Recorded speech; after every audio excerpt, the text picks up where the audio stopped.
Assalamualaikum warahmatullahi wabarakatuh. Halo semuanya, perkenalkan nama saya Putri Wahyu. Saya dari Program Studi Pendidikan Biologi Fakultas Keguruan dan Ilmu Pendidikan Universitas Mula Warman dengan NIM 2401016037. Ini saya akan membacakan materi tentang topik, tema, kerangka karangan, dan citasi ilmiah. Yeay. Yang pertama kita bahas adalah topik. Topik itu apa sih? Topik adalah pokok pembicaraan tentang suatu hal yang akan digarap menjadi karangan. Jadi definisi topik itu apa? Topik itu merupakan pokok pembicaraan. Yang dimaksud di sini adalah sesuatu yang bersifat umum. Jadi kesimpulannya, topik itu adalah subjek atau hal yang bisa dibahas dalam sebuah tulisan. Dan topik itu jadinya adalah pokok pembicaraan karangan suatu hal yang akan digarap menjadi karangan. Contohnya apa? Contohnya itu misalnya pertandingan cerdas cermat antar mahasiswa pendidikan biologi. Atau bisa juga kasus pencurian di Samarinda sedang meledak. Gitu guys, jadinya topik seperti itu ya. Hal yang harus diperhatikan dalam topik.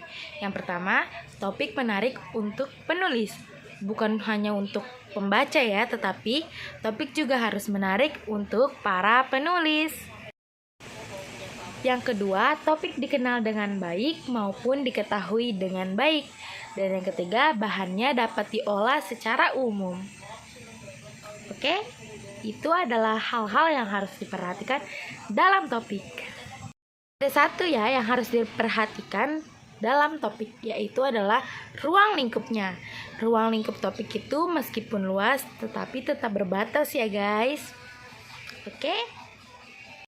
Yaitu tema. Tema itu berarti pokok pemikiran. Pokok pemikiran tertentu yang akan disampingkan oleh penulis dalam karangannya disebut dengan tema karangan.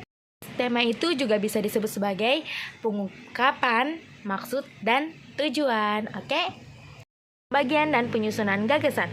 Fungsi utamanya untuk menunjukkan hubungan di mana antara gagasan-gagasan yang ada. Lalu kerangka memungkinkan pengarang melihat kekuatan dan kelemahan dalam karangan.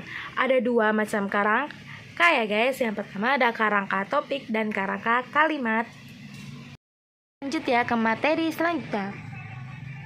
Jadi materi selanjutnya adalah citasi karya ilmiah. Jadi dalam penyusunan karya ilmiah itu ada satu hal ya guys yang paling penting banget, yaitu adalah penggunaan citasi ilmiah. Kenapa ini penting? Karena digunakan untuk menghindari plagiarisme, karena kode etik yang harus dijunjung dalam penulisan karya ilmiah adalah kejujuran dan tanggung jawab. Jadi kalau kalian gak nulis, gak boleh ya, harus nuliskan untuk harus ditulis untuk, jadi kalian harus nulis ya penggunaan citasi ilmiah itu.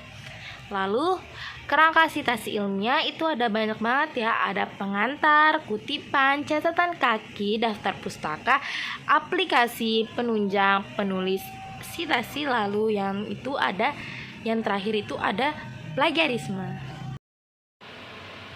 Oke, jadi itu penjelasan dari materi yang disampaikan ya guys.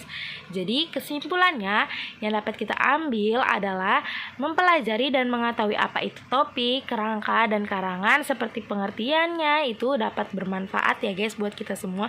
Jadi kita bisa tahu tuh apa aja sih artinya dan apa aja sih fungsinya. Oke? Jadi saya Putri Wahyu pamit undur diri. Terima kasih sudah menonton. Dadah. See you di video-video selanjutnya.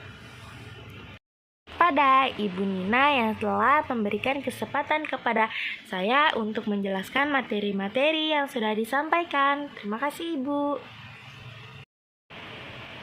Wassalamualaikum warahmatullahi wabarakatuh. Dadah guys.